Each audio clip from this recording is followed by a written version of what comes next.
La boîte à pain, digne partenaire de CKRL, vous présente l'émission Les Matins éphémères.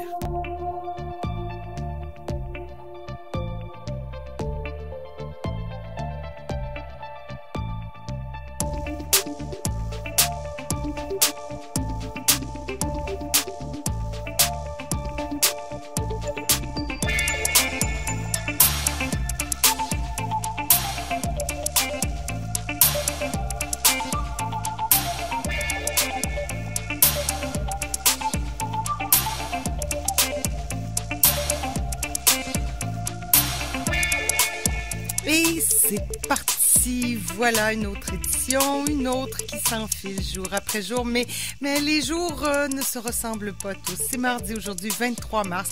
En tout cas, ce qui est pareil à hier, c'est le beau temps, quoiqu'il y a un petit peu plus de nuages, mais enfin, le soleil qui sera là, grosso modo, et des températures autour de 10-11 degrés aujourd'hui, bien que ce soit frais pour le moment. Caroline Stephenson au micro. Je suis là jusqu'à 9h avec mes collaborateurs, mes invités ce matin. Quelques instants, je vais rejoindre Georges Gauma. C'est assez exceptionnel, hein, si vous êtes un habitué de l'émission. Georges, habituellement, nous parle le jeudi. Mais là, l'élection, oui, l'actualité se bouscule. L'élection a eu lieu dimanche et on apprenait hier la mort mystérieuse de l'opposant à Sassou Nguesso. Bon, alors vous allez me dire, mort mystérieuse, quoi, il a été empoisonné? Enfin, on ne sait pas encore. Une autopsie, certainement, nous en apprendra plus. Mais étrangement, le seul opposant à Sassou Nguesso, où il y en avait d'autres, mais de moindre importance, là. Alors, l'opposant qui est décédé. Alors, Georges nous en parlera dans quelques petites minutes. Et puis dans l'actualité, le rythme de la vaccination s'accélère au Québec. Depuis une semaine, on dit que le pourcentage des gens âgés de 80 ans et plus qui ont reçu une dose est passé de 57 à 67%. La boîte à pain, digne partenaire de CKRL, vous présente l'émission Les Matins éphémères. Et aujourd'hui, nous sommes le mardi 23 mars. Exceptionnellement, vous allez voir, on va s'entretenir avec Georges Gauma. Habituellement, vous le savez, les habitués, c'est Georges nous parle les jeudis. Mais là, l'actualité se bouscule. Georges, bonjour. Bonjour, Caro. Hier, on s'est parlé, puis c'est vrai, on s'est dit, l'actualité se bouscule. Les Congolais qui étaient aux urnes dimanche, tu nous as appris que l'opposant est mort mystérieusement. Oui. Et hélas, Caro, voilà cette histoire tragique de la République du Congo-Brazzaville que nous nous sommes efforcés depuis un certain nombre d'années d'apporter à la connaissance du peuple québécois, du peuple canadien, du monde entier finalement, s'est enrichi encore d'une dimension tragique. Oui, dimension tragique, oui, Caro. Exactement, parce qu'on faisait des scénarios, hein, la semaine dernière, on supposait, l'armée, les policiers avaient voté, dimanche c'était les citoyens, on disait, est-ce que les citoyens iront voter? Est-ce qu'ils vont se soulever? Et qu'est-ce qui va se passer? Mais celle-là, on l'avait pas vu venir, que l'opposant comme ça décède mystérieusement. Alors, on n'en sait pas plus. Est-ce que on sait de quoi il est décédé? Comment, dans quelles circonstances? Écoute, ce qui est apporté à la connaissance des gens par le régime, évidemment, il n'y a plus qu'à leur bouche, monsieur Guy-Brice Parfait-Kolela serait mort, ils le disent comme ça, du Covid-19.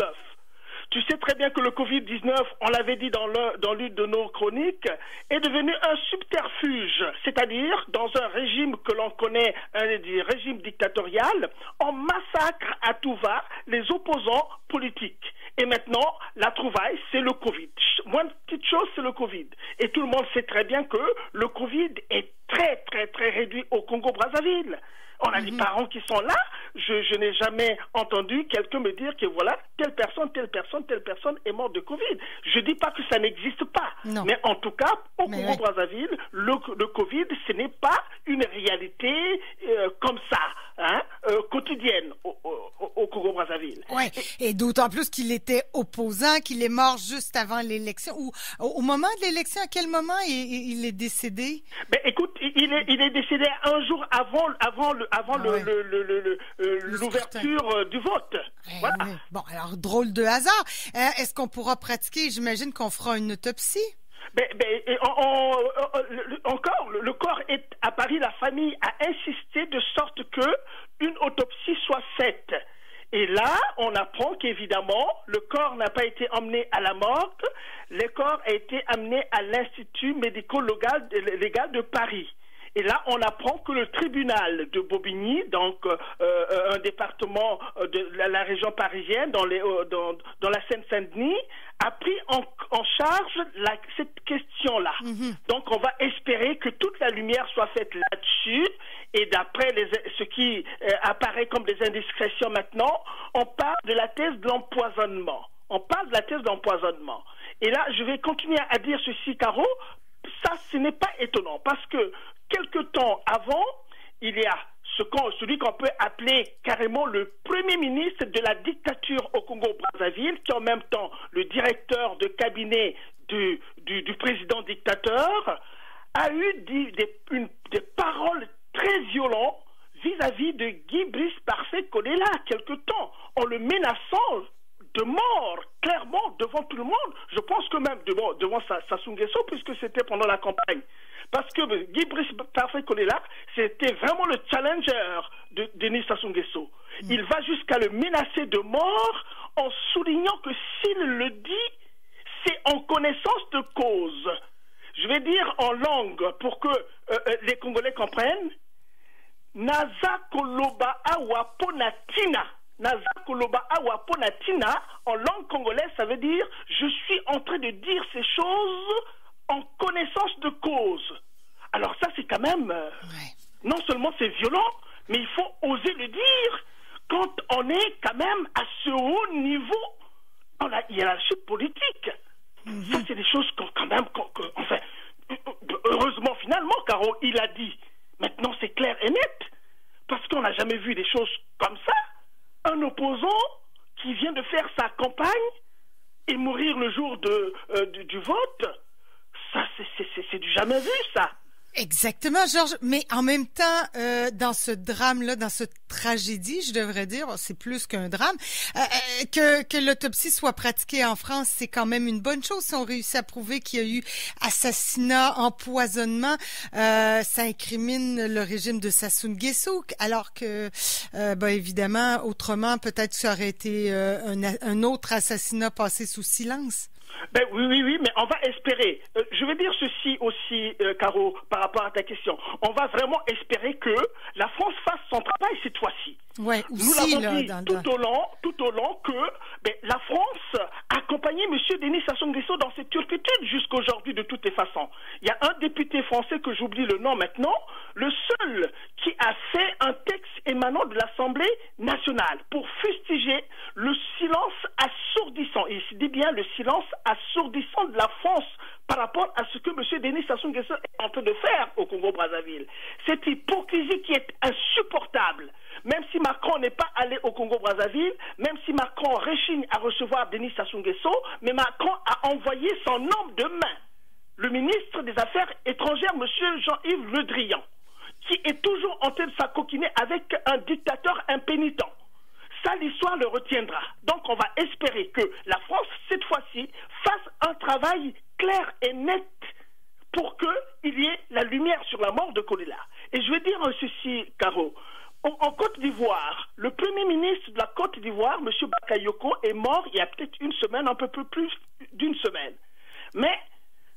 Et pourtant, c'est en France qu'on l'avait évacué. Mais son épouse a tout fait au moment où le monsieur était prêt à mourir. Son épouse a tout fait pour le sortir de la France et l'emmener en Allemagne. Oui. Et c'est en Allemagne qu'on a fait l'autopsie pour révéler que M. Bakayoko, premier ministre de la Côte d'Ivoire, est mort d'empoisonnement.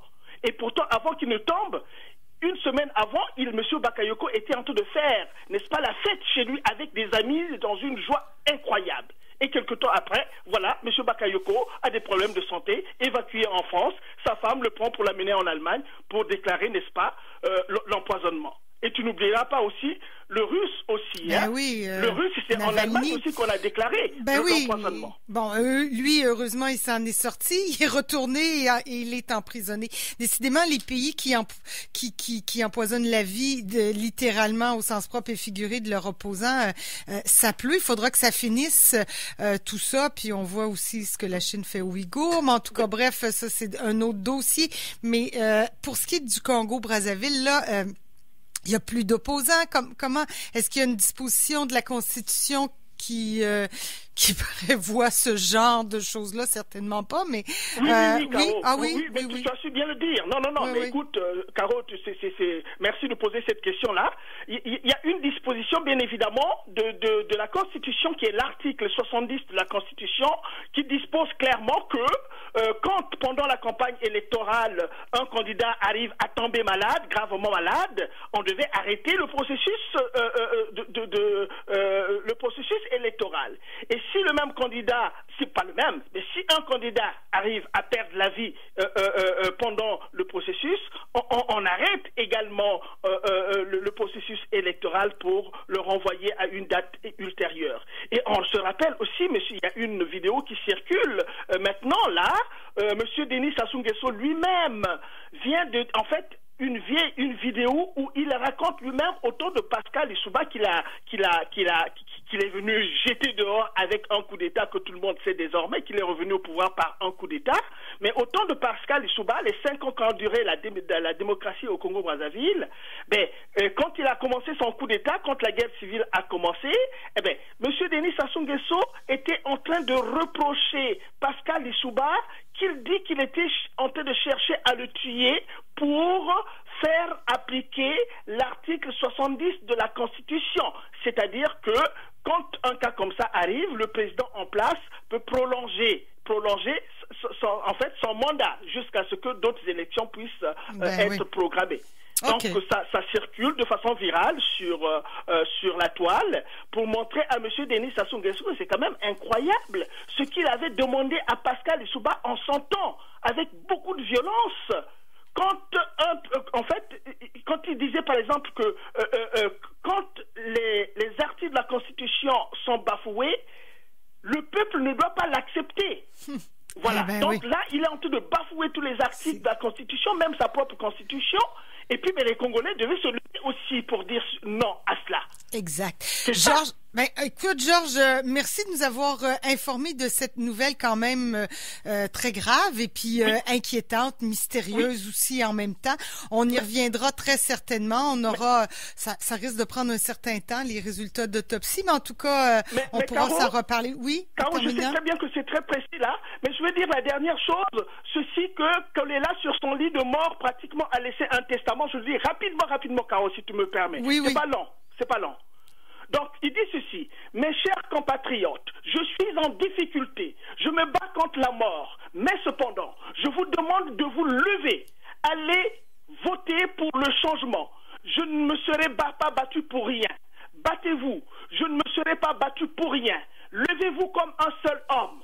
Faites-moi plaisir. Je me bats sur le lit de la mort. Vous aussi, battez-vous pour votre changement. Allez-y, il y va de l'avenir de vos enfants. Battez-vous, merci. Voilà le legs que Kolela laisse au peuple congolais. Je crois que quand on regarde à la loupe ce texte-là, c'est prémonitoire et les Congolais doivent en faire usage. Oui, tout à fait. Un beau message d'espoir pour le peuple. Merci beaucoup, Georges. Et puis, on se reparle très certainement. Je te souhaite une belle journée. Merci, Caro. Merci beaucoup. Bye bye. Voilà, écoutez, nouvelle qui se bouscule au Congo. Vraiment, c'est digne d'un roman policier. Alors, restez là. Dans quelques instants, Raymond Poirier nous parle numérique. À tout de suite.